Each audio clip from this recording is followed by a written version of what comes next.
Olá pessoal, estamos aí para mais um Precisamos Falar. Hoje, como sempre, um assunto muito especial que eu separei para a gente. Então, senta o dedo no like, compartilha o link do nosso vídeo nas suas redes sociais. O Precisamos Falar das últimas semanas trouxe um ritmo de aula, indicação de textos, teoria. Hoje vamos falar mais de realidade. Claro, a teoria sempre permeia tudo isso. Mas é importante, da mesma forma, se você quiser você pode anotar. E eu vou falar de um assunto que é recorrente aqui e que inclusive eu já fiz um vídeo colocando as relações que eu vou apresentar hoje. Hoje eu desenhei, eu coloquei em forma de fluxograma para que vocês consigam compreender a dimensão do que está acontecendo. Então, enquanto a galera vai chegando, enquanto todo mundo vai sendo notificado, eu aproveito para agradecer a todos os apoiadores, a todo mundo que curte e acompanha o canal. São os apoiadores que mantêm o canal no ar. Seja um também, tem todas as formas aqui no link que está no comentário fixado. Também no comentário fixado eu vou deixar algumas fontes a respeito do que eu vou falar no nosso Precisamos Falar de hoje. Você também pode encontrar no comentário fixado o link para se inscrever no meu curso em parceria com o Classe Esquerda e também o link para comprar a minha canequinha aqui do canal. É uma forma de ajudar na manutenção do produtor de conteúdo aqui. Bom, gente, como eu disse, precisamos falar sobre educação. E por que eu decidi falar sobre isso? Claro, eu sou professor, vocês sabem, mas o fato é, a pandemia está mudando a educação no Brasil. Vamos já para o segundo ano de uma espécie de precarização forçada de um ensino à distância em todo o Brasil. Então cresce a pressão sobre o sistema público de ensino. Então a gente está tendo pressão aí constante sobre volta às aulas, acusações aos professores, também está se questionando o formato, enfim. Está se constituindo no Brasil, desde o ano passado, um grande laboratório para um novo formato da educação. Aqui no Rio Grande do Sul, por exemplo, já se fala abertamente que essas mudanças que estão sendo implementadas agora durante a pandemia vieram para ficar. E isso, posso apostar, não é exclusividade do Rio Grande do Sul. Então, gente, o debate em torno da educação volta com tudo o debate em torno do papel e do formato da educação pública. E vejam, gente, esse laboratório forçado vem dando margem para o discurso liberal em torno da educação. Esse é o foco do nosso Precisamos Falar de hoje. Vejam, é comum no discurso liberal ouvirmos aquela coisa do investir na base, na educação de base. Se fala muito em parcerias público-privadas, uma educação voltada para o mercado.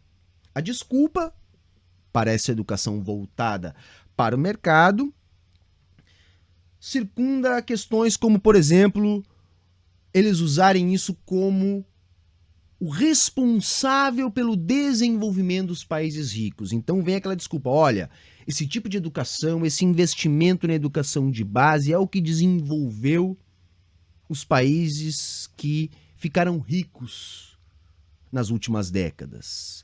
Então, menos investimento na educação superior e mais investimento na educação de base, porque isso aumenta a produtividade. Vejam, isso é algo facilmente compreendível pelo senso comum. Ninguém questiona que o investimento em educação aumenta a produtividade.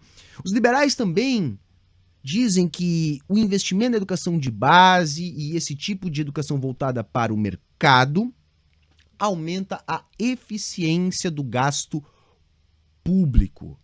Então a ideia é otimizar o gasto público, criar sistemas, por exemplo, de vouchers, né, que diminuiriam a corrupção e aumentariam a qualidade da educação em função da competição.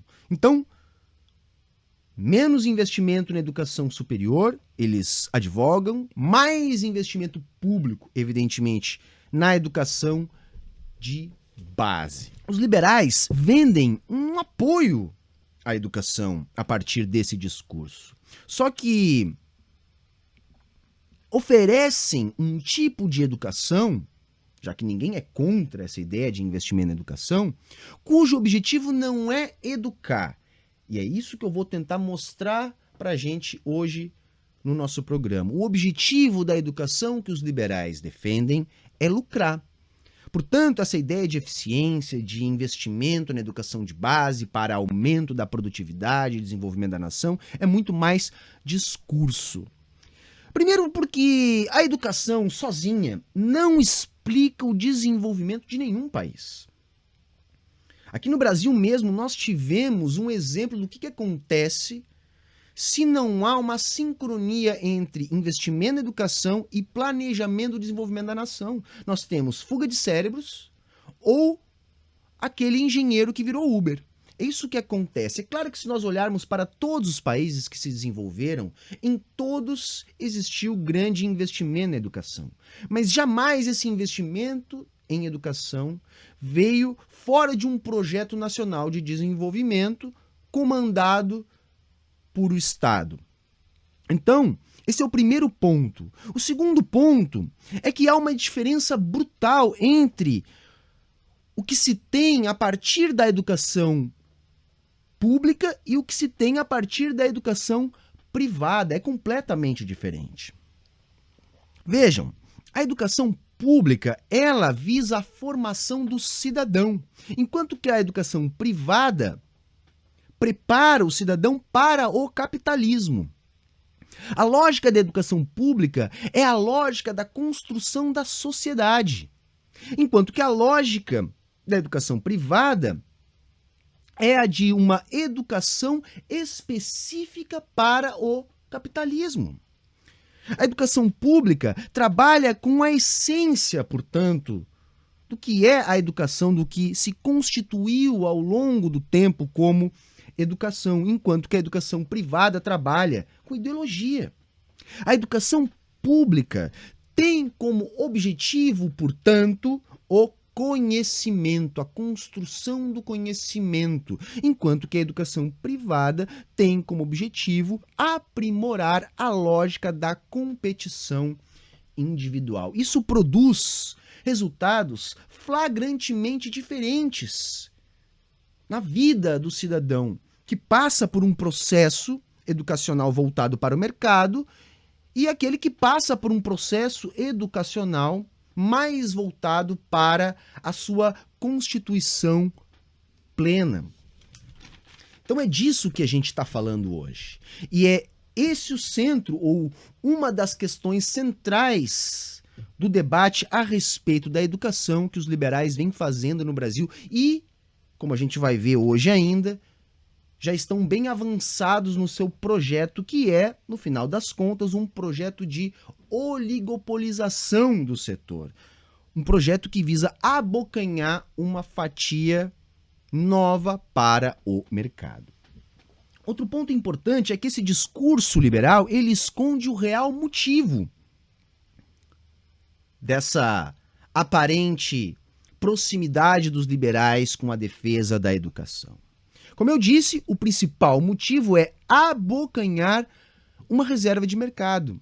Então, tirar o Estado do ensino superior e colocá-lo no investimento na educação de base. Vejam, o mercado ele quer se apropriar dessa fatia de excelência do mercado, que é onde se encontra a educação superior pública brasileira. A educação superior no Brasil já é essencialmente privada, porém o néctar da educação brasileira continua sendo a educação pública. Lá estão os melhores profissionais, lá é o lugar que os melhores alunos buscam estudar. Então, você acabaria com isso, com o desinvestimento na educação superior e garantiria essa reserva de excelência para o mercado. Ainda seria algo que colaboraria com este projeto de recolonização acelerada que o Brasil está passando. Ou seja, também é um projeto que tem a ver com a divisão internacional do trabalho e a nossa posição subalterna de economia capitalista dependente. Então o investimento seria na base, porém, a gente também precisaria fazer, segundo a lógica liberal, uma substituição do atual modelo por um modelo muito mais eficiente. Por isso que a gente vê tantos liberais falando no sistema de vouchers para a educação. Então seria uma forma de transformar a educação de base pública brasileira a partir da desculpa do voucher. Eles vão dizer que o voucher dá liberdade de escolha, facilita a administração pública, a administração dos recursos públicos. Então, não precisa fiscalizar, controlar, ter uma enorme estrutura. Basta dar dinheiro para que o mercado execute tudo isso. Além aquilo do que eu já falei, né, gente? De eles dizerem que isso geraria menor corrupção em função da eficiência, da lógica do mercado, da lógica privada, e também melhoraria a qualidade da educação em função da competição que isso estimularia. Esse é o discurso a respeito dessa liberalização da educação. Na prática, é bem diferente, porque é justamente isso que eu quero dizer. É um discurso mentiroso, vamos falar claramente. Primeiro porque toda escola, mesmo que receba voucher e que os alunos não paguem diretamente, ou melhor, diretamente pelo serviço, essas escolas não deixam de ser instituições privadas, portanto, elas seguem a lógica da educação privada que eu já coloquei aqui os problemas. E segundo, porque aumenta a corrupção. Justamente porque tem menor fiscalização e seguem a lógica do mercado. O mercado não é algo onde não há corrupção, ao contrário, a corrupção atende à lógica de concentração, de lucro. Então, quanto mais se deixa para o mercado e sem fiscalização, mais corrupção. Outro problema incluído na questão da privatização do ensino é a oligopolização. Portanto, este formato defendido pelos liberais é um formato que promove a concentração do mercado, ou seja, diminui a concorrência e não o contrário, como eles gostam de colocar. E a diminuição da concorrência produz aumento do preço, redução do investimento e redução da qualidade. Basicamente é isso que acontece quando o Estado sai da educação. Então este projeto, ele advoga em nome de uma educação que, na verdade, atende interesses do capital, interesses do lucro privado. E é por isso que eu vou fazer essa segunda parte do nosso Precisamos Falar de hoje com uma animaçãozinha aqui, para que vocês entendam como esse projeto já está em andamento no Brasil há bastante tempo e como esse projeto já está bastante evoluído, inclusive nas esferas de poder. Eu já fiz vídeo sobre isso, vai ficar aqui linkado no comentário fixado, porém, eu peço que vocês continuem aqui comigo e deixem o like. Se gostarem, lá no final podem deixar também um comentário compartilhando esse vídeo para todos os seus amigos, porque é, sem dúvida, bastante importante. Bom, vamos lá. Eu vou me ajeitar aqui para que vocês consigam ver melhor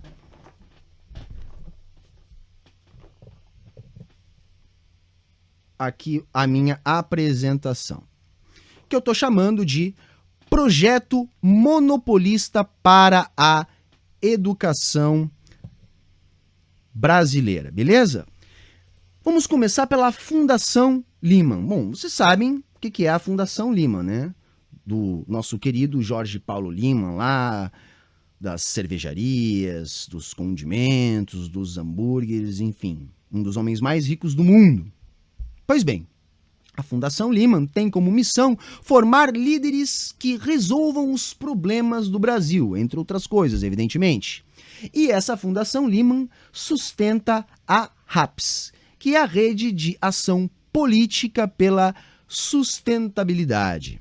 Pois bem, a RAPS tem a missão de contribuir para a melhora do processo político e da qualidade da democracia no país. Reparem bem, ambas têm a missão essencialmente política. A função da Fundação Lehman, da RAPS, é essencialmente política. E vejam, ambas são financiadas pela Fundação Lehman, do Jorge Lehman, um grande conglomerado. Então é importante que a gente tenha clareza. A RAPS atua na formação de novas lideranças políticas a serviço do grupo Lehman. Aí então a gente pode falar da Pearson, que é uma editora multinacional sediada em Londres. Vejam, a Pearson é dona do Financial Times e tem 50% da revista The Economist, ou seja, porta-vozes do mercado. A Pearson comprou o Colégio Oswaldo Cruz em São Paulo por 900 milhões de reais, que é da SEB, Sistema Educacional Brasileiro, que tem os grupos AZ de escolas do Rio de Janeiro, que vocês estão vendo ali a logomarca. Pois bem, a SEB é dona de faculdades por todo o Brasil e dona dos cursinhos de inglês IASIG, Skill e Wizard, 3 dos mais conhecidos e mais atuantes do Brasil. Pois bem, aí nós podemos falar então do grupo Eleva. O Eleva Educação comprou o grupo Pense e a rede de ensino Elite, tendo já mais de 70 mil alunos espalhados pelo Brasil. A Eleva é sustentada pela Fundação Lehman. É um grupo sustentado pela Fundação Lehman. Por isso que é importante a gente também colocar dentro desse projeto monopolista para a educação brasileira. Então, reparem, o grupo PH foi vendido para o grupo Abril Educação, que por sua vez foi vendido para a Tarpon Investimentos. A Tarpon comprou a Abril Educação por mais de 1,3 bilhões de reais. E aí então a Abril Educação virou Somos Educação. Pois bem, a Tarpon Investimento, que em 2016 administrava um fundo de 8 bilhões de reais, 60% destes investidos na BRF, do Abílio Diniz. Pois bem, a Tarpon tem como sócio, ou seja, como um dos donos, Eduardo Mufarege. Eduardo Mufarege é nada mais, nada menos que o fundador do grupo de renovação política Renova Brasil. O Renova Brasil, que está aí se inserido em vários partidos, promovendo jovens lideranças, financiando, estimulando, ajudando a crescer, é um grupo sustentado por figuras como o Luciano Huck, como a Armínio Frag, como a Abílio Diniz, que vocês estão vendo aí. Mas mais que isso, o Renova Brasil, do nosso querido Mufarege, é um grupo onde o mesmo cara que o fundou é também o presidente do Somos Educação, aquele lá que comprou a Abril Educação. Pois bem, então vejam o conglomerado aí na tela de vocês. O Somos Educação é ex-Abril Educação, que controla os sistemas de ensino Anglo, sistema de ensino SER, sistema de ensino Maxi e o sistema de ensino técnico ETB. Atuando, portanto, em todos os níveis. Controla ainda as editoras Saraiva, Scipione e Ática, 3 das maiores do Brasil, cujo o orçamento basicamente vem das compras governamentais, 50%. Saraiva, Scipione, Ática produzem livros didáticos que são vendidos para o governo. Embora o Somos Educação não seja o dono, também é bom lembrar que as revistas Nova Escola e Gestão Escolar são financiadas pelo Grupo Lehman. E essas revistas são as revistas mais acessíveis em todas as escolas do Brasil. Elas estão presentes nessas escolas. E aí, gente, começa a se fechar tudo. Por quê? Porque chega então o Grupo Croton, que é o maior grupo educacional do mundo, que por um acaso nasceu em Belo Horizonte. Pois bem, o Grupo Croton, em 2018, comprou por 4,6 bilhões de reais o gigante já Somos Educação.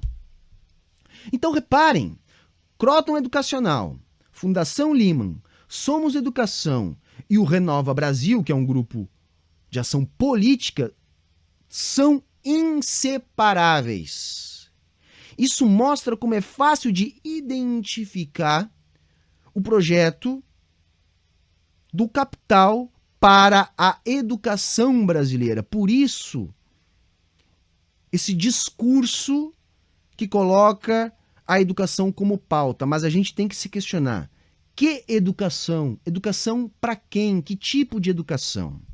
Então, para finalizar por hoje, eu coloquei aqui uma imagem que mostra quem são os representantes desse projeto. Alguns são bem conhecidos, como Luciano Huck, o Abílio Diniz, mas eu coloquei aqui também a cara do Jorge Paulo Lima, um dos principais articuladores de tudo isso, e os grupos responsáveis por difundir essas ideias, além do Renova Brasil, muito bem representado ali pela Tabata Amaral, a Folha, o Grupo Globo, o Partido Novo. O que Folha, Globo e Partido Novo têm em comum? Todos são financiados por esses grandes conglomerados, como por exemplo o Grupo Lehman, e por isso defendem o discurso do interesse econômico desses grupos. É assim que funciona. Por isso que eu insisto, quem paga a banda escolhe a música. Então por isso que a gente vê o Partido Novo fazendo apologia a essa formatação da educação, por isso que a gente vê a Globo, o Grupo Folha, e por isso que a gente vê tantos políticos sendo colocados nos partidos defendendo a agenda, por exemplo, defendida pelo Renova Brasil. Então, gente, esse era o nosso papo de hoje. Quem gostou, compartilha, divulga esse vídeo. É importante que as pessoas saibam o que está acontecendo e o que tem por trás dessa suposta defesa que os liberais fazem da educação. Na verdade, é um projeto de privatização da educação brasileira que já está sendo posto em prática a todo vapor. Se você gostou também, comente alguma coisa aqui embaixo, indique esse vídeo para o máximo de pessoas possível, colabore com o canal, se inscreva se não é ainda inscrito e até a próxima. Tchau, tchau.